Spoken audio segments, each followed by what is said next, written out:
देखो, aromatic, anti aromatic and non aromatic compounds क्या होते हैं, ये हमने प्रीवियस वीडियो में देख लिया। ठीक है, आज हम पढ़ेंगे होमो एरोमेटिक कंपाउंड्स क्या होते हैं। होमो एरोमेटिक कंपाउंड्स, देखो होमो एरोमेटिक कंपाउंड्स कैसे दिखते हैं, ये भी साइक्लिक होते हैं, लेकिन इनमें एक कोई भी sp3 हाइब्रिड कार्बन होता है, sp3 हाइब्रिड कार्बन। और sp3 हाइब्रिड कार्बन होने का क्या मतलब हो गया कि अब वहां पे सिस्टम प्लेनर नहीं है, क्योंकि sp3 हाइब्रिड कार्बन क्या होता है, टेट्राहेड्रल, और टेट्राहेड्रल में 3 बॉन्ड यूं होते हैं और 1 बॉन्ड ऊपर की साइड, तो वो प्लेनर नहीं रहता। ठीक है, तो अगर प्लेनर नहीं है मॉलिक्यूल तो वो एरोमेटिक कैसे हो गया। देखो,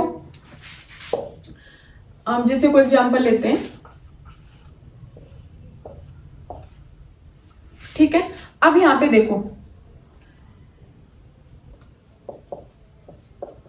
यहां पे कोई भी पॉजिटिव चार्ज है, ये जो सिस्टम है यहाँ पे पाई इलेक्ट्रॉन्स कितने हैं, 1 2 3 डबल बॉन्ड है। ठीक है, तो पाई इलेक्ट्रॉन कितने हो गए, 6 पाई इलेक्ट्रॉन है। लेकिन इसको देख के हमें ये लग रहा है क्योंकि यहाँ पे sp3 हाइब्रिड कार्बन है तो ये कॉन्जुगेशन नहीं होगा।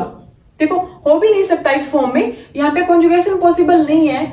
लेकिन एरोमेटिसिटी गेन करने के लिए ये कंपाउंड्स क्या करते हैं, 3D में इस टाइप से अरेंज हो जाएंगे कि इनमें कॉन्जुगेशन की पॉसिबिलिटी हो जाए। अब देखो क्या हुआ, ये जो sp3 हाइब्रिड कार्बन है ये आउट ऑफ प्लेन चला गया, मतलब एक ब्रिज के जैसे ऊपर चला गया। ठीक है, तो अब यहाँ पे पॉजिटिव चार्ज है और यहाँ पे डबल बॉन्ड्स है। देखो, ये जो डबल बॉन्ड है इनके ऑर्बिटल्स और ये जो पॉजिटिव चार्ज वाला p ऑर्बिटल है, अब ये इतने क्लोज आ गए यहाँ पे कि इनमें डिलोकेलाइजेशन पॉसिबल हो सकता है। ठीक है, अब क्या हो जाएगा कि ये जो p ऑर्बिटल और ये पाई बॉन्ड है इनमें डिलोकेलाइजेशन पॉसिबल हो जाएगा। ठीक है, तो देखो टोटल इलेक्ट्रॉन तो 6 ही है, यहाँ पे भी 6 पाई इलेक्ट्रॉन है, क्योंकि पॉजिटिव चार्ज में तो कोई इलेक्ट्रॉन होता नहीं है। ठीक है, अब ये जो कंपाउंड था इसमें कॉन्जुगेशन पॉसिबल हो गया, तो ये क्या हो गया, एरोमेटिक। ठीक है, इसने भी क्या किया, एरोमेटिसिटी गेन कर ली। ठीक है, अब देखो एक्चुअली हम इसको एरोमेटिक नहीं कह सकते, ये एरोमेटिक की तरह बिहेव कर रहा है। एरोमेटिक एक्चुअली एरोमेटिक था नहीं, क्योंकि ये नॉन प्लेनर सिस्टम है, तो इसने एरोमेटिक कंपाउंड की तरह बिहेव किया है, इसलिए इनको हम होमो एरोमेटिक कंपाउंड की कैटेगरी में रख देंगे। ठीक है, और भी एग्जांपल हो सकते हैं, जैसे ये एग्जांपल है, ये बहुत ज्यादा कॉमन एग्जांपल नहीं है क्योंकि ये नॉन क्लासिकल कार्बोकेटाइन बोलते हैं हम इसको, इसका नाम होता है नॉर बोर्नेनिल कार्बोकेटाइन। ठीक है, अब इसमें देखो क्या होगा, यहाँ पे जो डबल बॉन्ड है और ये जो पॉजिटिव चार्ज है इनके बीच में sp3 हाइब्रिड कार्बन है। इधर से मूव करोगे तो ये sp3 हाइब्रिड कार्बन है, और यहां से मूव करोगे तो ये sp3 हाइब्रिड कार्बन है। sp3 हाइब्रिड होने का क्या मतलब है, नॉन प्लेनर। ठीक है, सेम प्लेन में नहीं है, तो फिर कॉन्जुगेशन कैसे होगा। देखो, ये जो डबल बॉन्ड है ये यहाँ पे मूव करे, कहां पे, इन दोनों के बीच में। ठीक है, इन दोनों के बीच में बॉन्ड बनाएगा, तो देखो कैसे स्ट्रक्चर मिलेगी।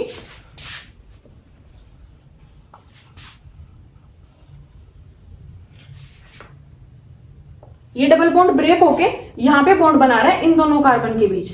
ठीक है, तो यहाँ से पॉजिटिव चार्ज खत्म हो गया, क्योंकि यहाँ के इलेक्ट्रॉन यहाँ पे चले गए इन दोनों के बीच, और पॉजिटिव चार्ज कहाँ पे आ गया, यहाँ पे, क्योंकि यहाँ से इलेक्ट्रॉन डेंसिटी यहाँ पे गई है, तो यहाँ पे इलेक्ट्रॉन डेफिशिएंसी हो गई, इलेक्ट्रॉन्स की कमी हो गई और पॉजिटिव चार्ज आ गया।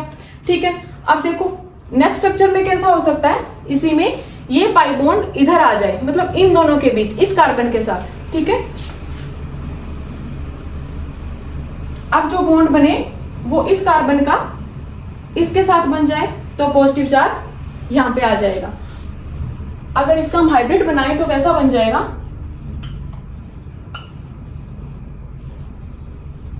ठीक है, देखो ये बॉन्ड कभी यहां पे है, कभी यहां पे डबल बॉन्ड के फॉर्म में, और कभी इस कार्बन के साथ, और डीलोकलाइज क्या हो रहा है, पॉजिटिव चार्ज, तो ये क्या बन गया, एरोमेटिक। एरोमेटिक कैसे, क्योंकि यहाँ पे एक डबल बॉन्ड है, मीन्स 2 पाई इलेक्ट्रॉन है। ठीक है, और 2 पाई इलेक्ट्रॉन होने का क्या मतलब है, ये एरोमेटिक है, और इनको किस कैटेगरी में रख देंगे, होमो एरोमेटिक कंपाउंड की कैटेगरी में। ठीक है, नेक्स्ट है quasi aromatic compound, quasi aromatic compound क्या होते हैं? ये भी एरोमेटिक कंपाउंड ही है, लेकिन ये आयनिक एरोमेटिक कंपाउंड होते हैं, या फिर किसी रिएजेंट की प्रेजेंस में एरोमेटिक कंपाउंड की तरह बिहेव करते हैं। जैसे हमारे पास ये कंपाउंड है, ठीक है, यहाँ पे क्या होगा, ये इलेक्ट्रॉन डेंसिटी ऑक्सीजन की तरफ मूव करेगी, ऑक्सीजन पे नेगेटिव, यहाँ पे पॉजिटिव, ये ऐसे एडजस्ट करेगा। जैसे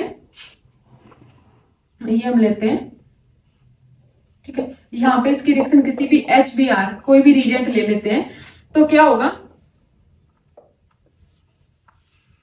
ठीक है, ऑक्सीजन पे नेगेटिव चार्ज है तो उसके साथ हाइड्रोजन जुड़ेगा, और यहाँ पे पॉजिटिव है तो इसके साथ जुड़ना कौन चाहिए, ये Br, लेकिन ये Br माइनस की फॉर्म में रहेगा और ये प्लस की फॉर्म में, क्योंकि अब यहाँ पे 2 पाई इलेक्ट्रॉन डीलोकेलाइज है और ये एरोमेटिक हो गया, ठीक है। तो ये जो कंपाउंड है वो इस फॉर्म में रहेगा। जैसे ये नेक्स्ट एग्जांपल, यहाँ पे हमने HClO4 ले लिया, ठीक है, या फिर आप कोई भी न्यूक्लियोफाइल, इलेक्ट्रोफाइल या कोई भी रिएजेंट ले सकते हो जो इसके साथ रिएक्ट करे, ठीक है। यहाँ पे ऑक्सीजन के साथ H, यहाँ पे प्लस चार्ज, और ये ClO4 माइनस, मीन्स ये आयनिक कंपाउंड है, क्योंकि एरोमेटिसिटी गेन करने के लिए ये कंपाउंड आयन की फॉर्म में रहेगा। अगर यहाँ पे ClO4 ऐड हो जाए, ठीक है, तो फिर ये यहाँ पे कॉन्जुगेशन डिस्टर्ब हो जाएगा, ये पॉजिटिव चार्ज के थ्रू ही डीलोकेलाइजेशन पॉसिबल है, ठीक है।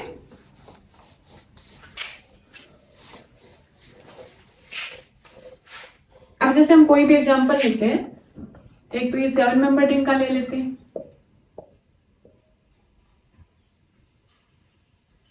ठीक है,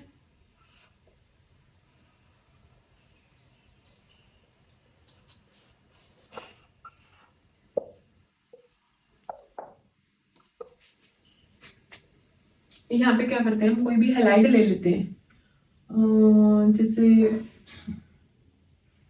जैसे फ्लोरीन है, ठीक है। अब इसकी रिएक्शन हम करवाते हैं, कोई भी फ्लोराइड एक्सेप्टर ले लेते हैं, जैसे SbF5, ये क्या हेलोजन एक्सेप्टर है, हेलोजन एक्सेप्टर, ठीक है। तो ये F माइनस को ले लेगा, F माइनस को गेन कर लेगा, और ये कंपाउंड क्या बन जाएगा, प्लस, ये हो जाएगा SbF6 माइनस, ठीक है। तो ये कंपाउंड भी क्या हो गया, एरोमेटिक। अब देखो एक और एग्जांपल लेते हैं हम, यहाँ पे कोई भी हैलोजन लगा लेते हैं, जैसे जैसे Br लगाया हमने, ठीक है।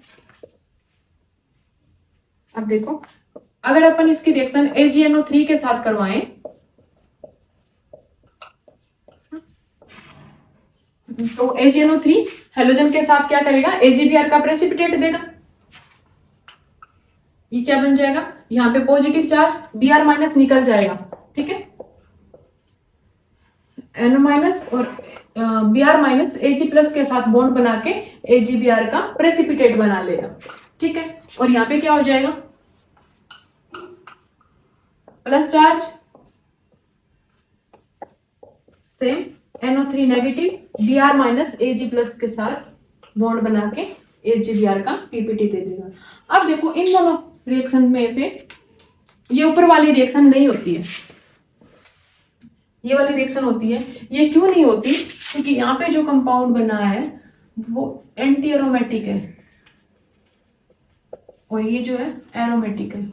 तो एंटी एरोमेटिक कंपाउंड अनस्टेबल होता है, इसलिए ये कंपाउंड नहीं बनना चाहेगा।